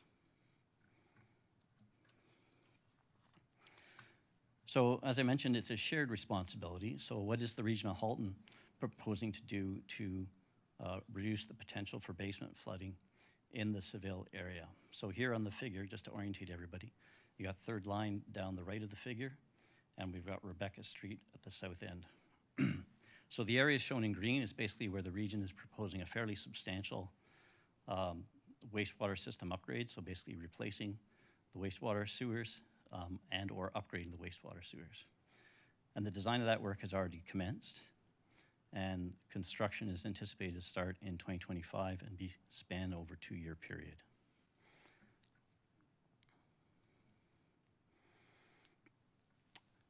Carrying on with the theme of it's a shared responsibility, you know, what can homeowners do to reduce basement flooding risk? So you can make sure that your downspout and your eaves troughs are set up properly and water's not getting into your window wells and it's directed away from your foundation. You make sure that your sump pump is working properly. Backup power is always good. Making sure that your weeping tile is draining properly. And this one applies to many of the newer homes in the area who have backwater valves on the sanitary laterals. Make sure your sanitary backwater valve's in good working order at all times. So that's what homeowners can do on the private side of the property. On the public side, the region of Halton, as I said, is going to do substantial upgrades. Lastly, on the public side, you have the storm sewer out there. So moving back to this figure, and now switching over to the blue side of the screen, you got the town of Oakville and the stormwater system. So first I'd like to, before I go into, so now, right now at this point, I'm really diving into the town's stormwater, Seville area stormwater improvement study. So again, the sanitary system and the stormwater system, they're supposed to be designed as two separate systems. So one of the first things that we did in conjunction with the Region of Halton is both these systems have been inspected in detail because they're supposed to be separate systems. Stormwater is not supposed to get into the sanitary system and vice versa. And these two systems are not connected on the public right-of-way. So they're working as intended on the public right-of-way. We figured that out through video inspections and smoke testing. Now, on the public right-of-way, we have what you've heard a little bit about tonight, both the major drainage system and the minor drainage system. The minor drainage system is the flow in the pipe systems, and to a lesser extent, the flow in the ditches. And the major drainage system is when the really big storms hit and flow is actually flowing on the roadways, which we expect to happen. Now, this study area was actually designed in the late 50s and early 1960s. And while we expect flow to end up on the roadways, this type of subdivision at this era of development, the roads and the overland drainage system wasn't actually designed to direct the flow to any specific location. It just kind of flows depending on the lay of the land.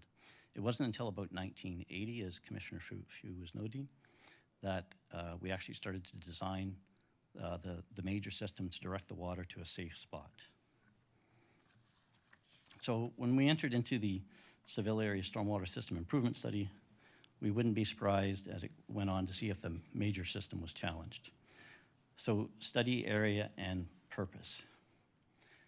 So the figure on your right side of the screen, we have third line, which goes down the right side of the study area.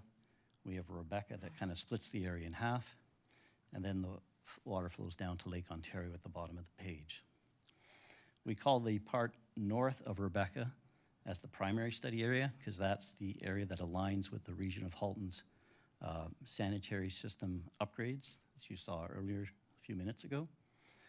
But from a stormwater perspective, the area north of Rebecca Street drains to the area on your screen south of Rebecca Street. So we really had two triggers for this Seville area study. One, we knew the Region of Halton was coming to this area to upgrade it to help minimize basement flooding. And two, in the 2019 Stormwater Master Plan completed at the town,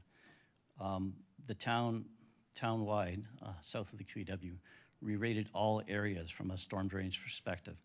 Areas got either a rating of A, B, C, or D to simplify it, and most of this area rated to D, so it wasn't rating too well from an overall storm drainage perspective.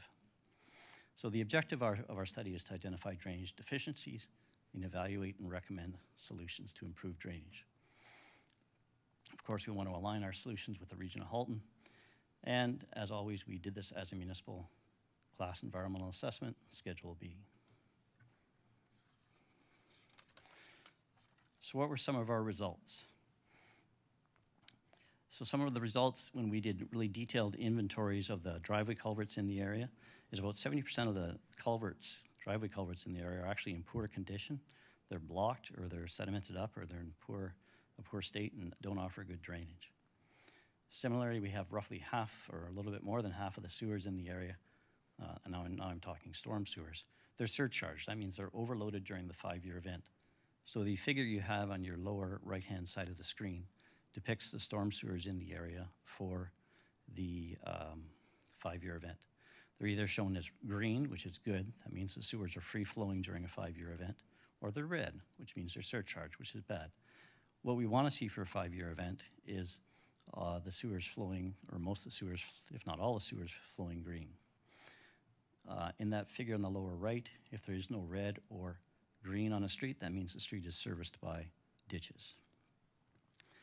So what we found in this study area is that we got clogged driveway culverts. We have poor ditch drainage. We have some sewers that are maxed out. And we also found out the overland drainage system is challenged, which wasn't surprising because the overland drainage system is really, it's not a design system. It just is what it is. And what's actually happening is the overland drainage system is directing a lot of water overland to Seton Drive and Seville Crescent. So we looked at a wide variety of solutions to improve drainage in the area, which of course would be replacing driveway culverts, doing some ditching works, doing select storm sewer works, and installing stormwater improvements, and green infrastructure to try to solve and improve drainage in the area. And what we ended up as a solution to improve drainage in this area was a combination of alternatives. So we're proposing some ditch and driveway culvert upgrades, some select storm sewer works, some stormwater facilities in various locations, which I'll show you shortly.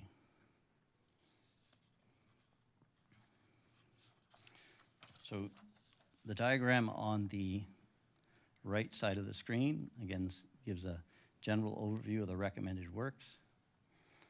Again, we have third line, sort of comes down the right side of the screen, and then Rebecca is at the bottom of the screen. And we have a variety of work. So the two parks, there's two parks, Rebecca Gardens Park at the lower left corner of the screen. We have an underground storage facility proposed there, which can also be designed with low impact development and getting perhaps stormwater back into the ground. And that facility is underground so that we can maintain the form and function of the park. Similarly, we have Seabrook Park at above Bridge Road, and that's another underground facility in a park, again, so we can maintain the form and the function of the park. We did have a neighborhood meeting for that park, and the neighborhood was much more in favor of an underground facility than an above ground facility. We also have select storm sewer works, which are shown in a variety of colors, bright blue being new storm sewers, magenta being sewers that are staying, and then the purple are some supersized sewers that we're putting in, or just slight upgrades. And then we have ditch upgrades and driveway culvert upgrades, and that's what's shown in the green on the screen. And collectively, by doing this works, we're improving both the major system drainage, we're improving the minor system drainage. So if we reran the models, you'd see the storm sewers with more green in them, less red. And there's just an overall reduction of flow in the area. That moves water out of the area better. That should only be of assistance to the region of Halton's sanitary sewer system. So our proposed next steps is we'd like to commence the design of the works, some of the works in 2024, that being the ditch and driveway culvert works, because we'd like to undertake that work in 2025. And then the design of other works will continue in 2025, 2026, and probably 2027 as well. And the construction will be phased, of the other facilities and storm sewer works would be phased over 4 to 5 years, and you'll see the proposed phase in the upcoming capital budget and forecast. We are working with the region of Halton, and we meet with them regularly to align our works and to share information. And as always, in order to, when we're working on the parks in the area, there'll be opportunities for public engagement.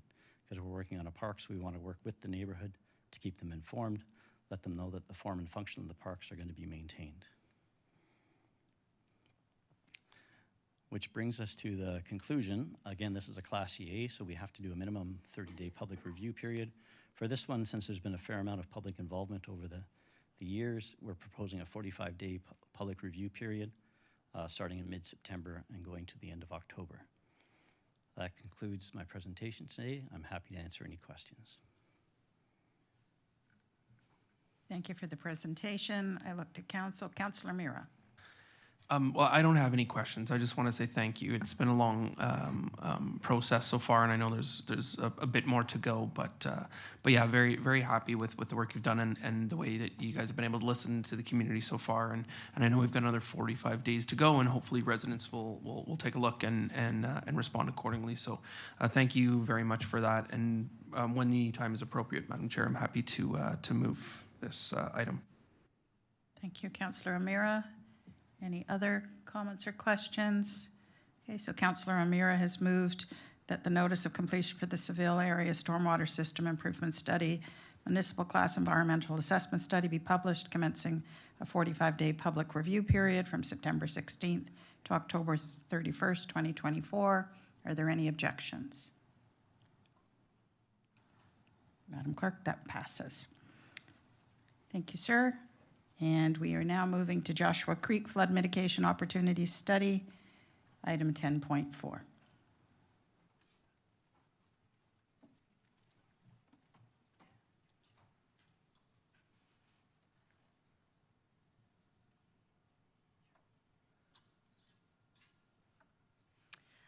Hello again, Madam Chair and Council. We're at the last flood report, so that's exciting. So you've just heard about 2 flood studies detailing flood risk under the more frequent storm events, one related to riverine flooding and one related to urban flooding. Here we switch gears to the Joshua's Creek Flood Mitigation Opportunity Study, which is another riverine study, but what you will notice for this area in particular is that flood risks are much lower in that flooding has a potential to occur only at the less frequent storm events, and I'll go into that a little bit more detail as the presentation unfolds. So similar to Lower Morris and Lower Wedgwood, Joshua Creek is a follow-up to the town-wide flood prioritization study. Through this earlier study, town-wide study, Joshua Creek was considered a low priority based on the magnitude of flood risks determined at the time. Nonetheless, the town advanced the more detailed Joshua Creek flood study to confirm flood risk and to assess opportunities to mitigate these risks through municipal-led capital works. So as you can see on the map, the study area extends from Upper Middle Road to Lake Ontario. I should also mention that Joshua Creek, the watershed, does extend all the way up. So it's a rather large drainage area starting from north of Dundas Street. But the area of focus that we looked at was Upper Middle Road to the lake. And once again, the study was carried out as a Schedule B municipal Class EA.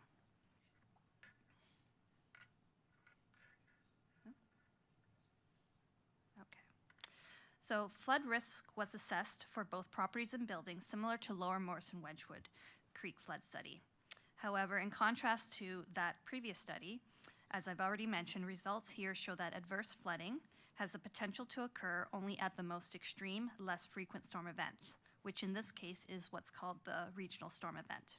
The regional storm event is based on historical conditions observed during Hurricane Hazel, which occurred over Toronto in 1954. This storm event saw 212 millimeters of rainfall within a period of 12 hours, and this was following saturated ground conditions. In comparison to the 100-year storm, which is still considered a significant rainfall event, the 100-year storm has a shorter duration and much higher rainfall intensity than the regional storm. So this slide presents 3 maps with which shows the differences in flooding under the 3 extreme storm conditions. Here it shows that the majority of flooding is contained within the town-owned creek corridor up to the 100-year storm event, and the 100-year storm event adjusted for climate change, and this was done based on future greenhouse gases up to 2080. It's not until you have Hurricane Hazel conditions where we see floodwater spilling into the residential area downstream of Cornwall Road. Under these regional conditions, a total of 134 residential properties would be inundated.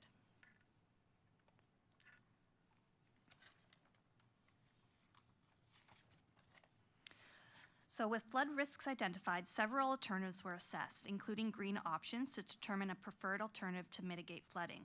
These long list of alternatives are provided in the staff report. The preferred alternative looks at both short-term measures and long-term. The short-term being flood emergency preparedness, and the long-term to increase the capacity of the Metrolinx rail crossing, together with construction of a flood wall and incorporating LID features. The Metrolinx crossing upgrade is identified as a long-term recommendation, as any changes to the structure would be outside the town's authority. Based on recent discussions with Metrolinx, and there are no immediate plans to renew the structure. However, the recommendation is to work with Metrolinx to ensure that any future replacement of the structure does include increased capacity. So ultimately, by increasing the flow capacity of the Metrolinx crossing and then constructing a flood wall to accommodate this increase of flow downstream, this will reduce flooding by removing 124 buildings from regional storm conditions. However, again, I should emphasize that this area does remain flood-free up to the 100-year conditions with climate change. Total cost for the Metrolinx crossing, together with green infrastructure and the flood wall, is estimated at $7.4 million. Prioritization of the crossing upgrade and flood wall construction will be dependent on the Metrolinx timing, and its implementation will be independent of the rainwater management financial plan. So finally, the staff recommendation is shown here on the last side. Similar to the other riverine study, the report will be made available for the 30-day review period. Notices will be sent out in advance to all those identified in the flood risk areas. And that's the end of my presentation, and I'm happy to answer any questions you may have. Thanks very much once again, and Councillor Giddings. Thank you. Through you, thank you for the presentation. Mr. Kelly talked earlier, I believe, about the different standards of building and how things have progressed. The fact that this area is doing far better than a number of areas, is that reflective of the building standards that were in place at the time as it was developed later? So through you, Madam Chair, yes, that would be. So this area was developed a slightly later on than the Lower Morrison, Lower Wedgwood area, which was circa 1940s, 1950s. So prior to current policy that are in place to regulate floodplain development. So the other part of it is that the differences between the two systems, creek systems, this one has a much more defined valley system and higher banks. So you don't have that overflow like you see in Lower Morrison Wedgwood, where you have almost non-existent valleys, or you have houses that have been built into the valley slopes. So yes, it is an element of the era of development, is why we see this area of much better condition than. So than the others. downside of that deeper channel along Joshua Creek is the fact that it creates a lot more work for our parks and open space folks because of the flooding that takes place along the creek bed. Just off. Mr. Mark's not here, but he can well attest to that one. The Ford lands, this would be directly above and a little to the west, but it's still in this catchment area, correct? Yes, it is. So several years ago, we had horrendous problems with overtopping of Royal Windsor with several feet of water. That was solved at the time by having Ford dredge out their stormwater management ponds that are on the south side of Royal Windsor at the bottom of their property.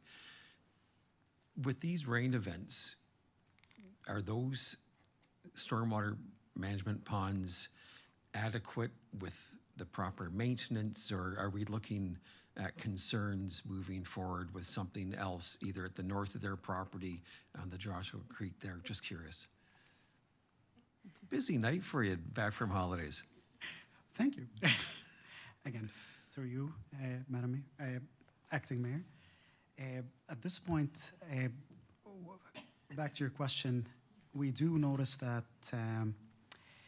there is definitely some more flooding that's taking place. We have reached out to Ford and we have connected with them. They've done some remedial work at this point, and we will continue to push at this point so they can go back to the 2017, I think, or 2019 is when they've done the last big cleanup. Yeah. So at this point, we are in conversations with them, and during the last flooding event that we had, we were monitoring at this point the road, Royal Windsor, to make sure that if there's anything we need to slow down traffic, we were able to do that with the help with Halton Region Police. But conversations are taking place. They will continue to make sure they do a little bit of IA dredging or cleanup of the stormwater management ponds, and we hope to get that in effect very soon. Great stuff. Thank you so much. Thank you. Those are my questions, Madam Chair. I'd be happy to put a motion forward if you'd like. Thank you. I was remiss of polling the room on the last couple, so is there anyone in the audience that has comments that they wanted to make? Okay, good. All right, well, thank you for the motion. Councillor Giddings, is there any objection to the motion? Seeing none, that passes, Madam Clerk. Thank you very much for all the work on floods. I think we're flooded out.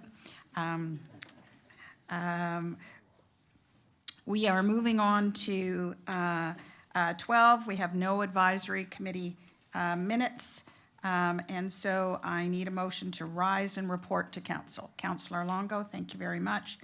I rise and report that the Committee of the Whole has met and made recommendations on consent items 8.1, 8.2, confidential consent item 9.1, discussion items 10.1, 10.2, 10.3, actually correction, we didn't make recommendations on 8.2. Is that? No, you did. We deferred it, okay. Sorry. 10.3 and 10.4 and 10.5 and confidential discussion item 11.1 as noted by the clerk. Is there a mover and seconder?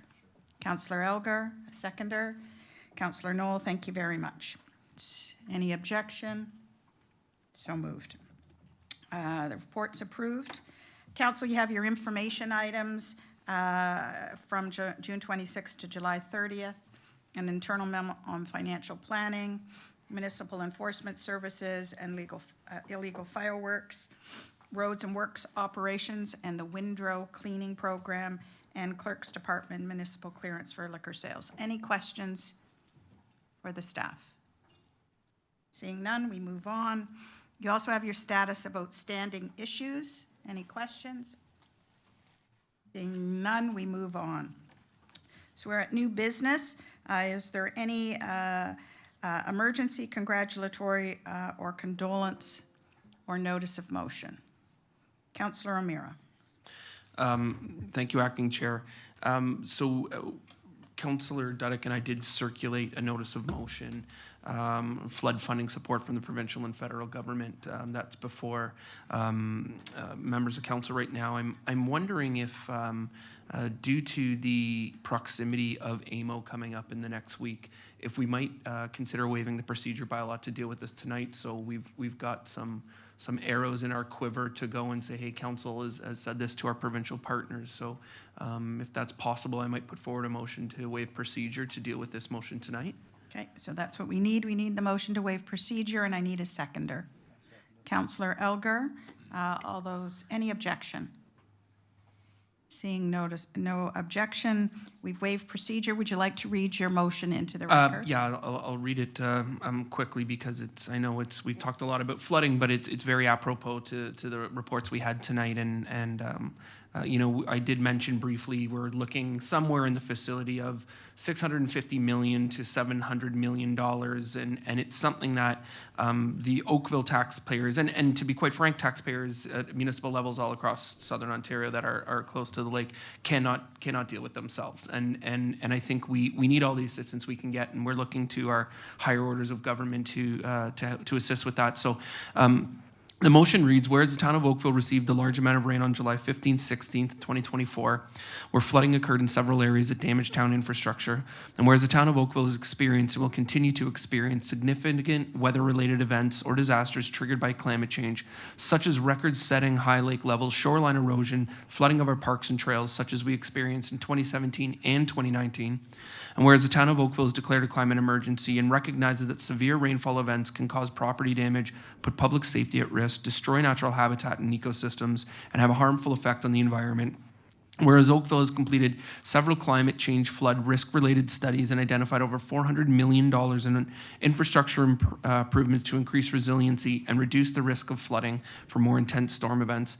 And whereas Oakville requires financial assistance to invest in costly natural and structural infrastructure projects that will help increase the resiliency of our community resulting from climate change, and whereas Oakville has been continuously unsuccessful in obtaining funds through the Government of Canada's Disaster Mitigation and Adaptation Fund, therefore be it resolved that the Mayor on behalf of Council write to the provincial and federal governments to request consistent and reliable funding to support municipalities in responding to infrastructure needs associated with the climate change. And I think that is, it can't be stressed how important that is. We're going to see more and more of this, and I really appreciate my council colleagues' consideration of the motion. Thank you. Thank you, Councillor O'Meara. Councillor Duddick, do you wish to speak? Okay, are there any comments from the rest of your council colleagues? Seeing none, I would just ask, are you asking us also to CC this to FCM and AMO presidents? That would be great. Thank you. Okay. Thanks very much. And so it's moved and seconded. Are there any objection? Okay, we're going to call for a recorded vote. Of course, Councillor Elgar had to do this right. All right, so Madam Clerk, can you assist me with that?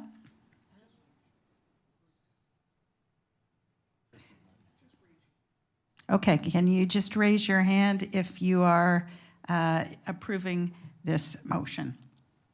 I see all in attendance and all on the screen. Councillor Lischina, your hand's up? Okay, Councillor Nanda, thanks very much. Councillor Shi, thanks very much. Okay, and so it's approved. Thanks very much for your hard work on that. There is, I did want to do a congratulatory acknowledgement of Oakville's Olympians. And I think it's appropriate tonight that we stop and pause, because I think we should be bursting with pride, and I know many are, as we celebrate the remarkable achievements of our local athletes at the 2024 Paris Olympics and look forward to the upcoming Paralympic Games. So for those of you that etch this in your memory, Simon McTavish, kayaking. Simon showed incredible determination competing with Pierre Leduc Poulin in the kayak double 500-meter event. And while they didn't bring home a medal, their performance was nothing short of inspiring, finishing strong in the final 8. Taylor Perry, award 3-er. Women's rugby alternate. As an alternate, Taylor was an integral part of the Canadian women's rugby sevens team, contributing to their historic silver medal win, the best Olympic performance ever for Rugby Canada. Go Crew. And next, Melanie Houghton, wheelchair basketball. Melanie's journey continues to inspire us all. Born with spina bifida and hydrocephalus, she has not only overcome challenges, but excelled on the global stage. We're excited to cheer her on as she represents Canada against France. Mark your calendars, August 30th in the Paralympics. To each of these athletes, we thank you for exemplifying the resilience, the dedication, and the spirit of Oakville. Let's continue to support them and celebrate their contributions to our community and country on the world stage. Go Oakville, go Canada, and thank you for all your efforts.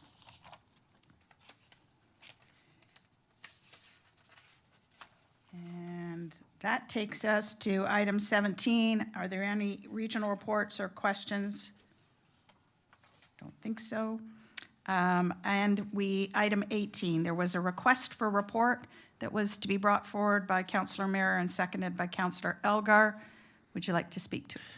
Yeah, it's you know, obviously has to do with item 8.2 as well, but I think it stands on its own, and it's just to take what the Integrity Commissioner sort of wrote at the end of the need to review our Code of Conduct. So I'll just read it briefly.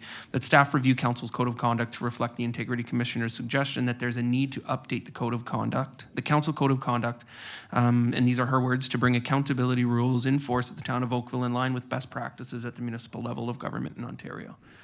So I just think we should echo her suggestions and her recommendations on that. So thank you. Thank you, Councillor Mira. Any other comments, Councillor Elgar? I'm fine. Okay. Any other comments from your council colleagues? Any objection to the request for report? Seeing none, that moves forward. Thank you very much, gentlemen. And thank you for your deferral and allowing Mayor Burton to have the opportunity to be in the room when that item is reviewed. So we are now at consideration and reading of the bylaws, which I need a mover for. Councillor Elgar, a seconder. Councillor McNeice. Sorry, I should look online, sorry. Councillor McNeice, forgive me, I'm actually going to look up and go. I think Councillor Nanda's hand was up.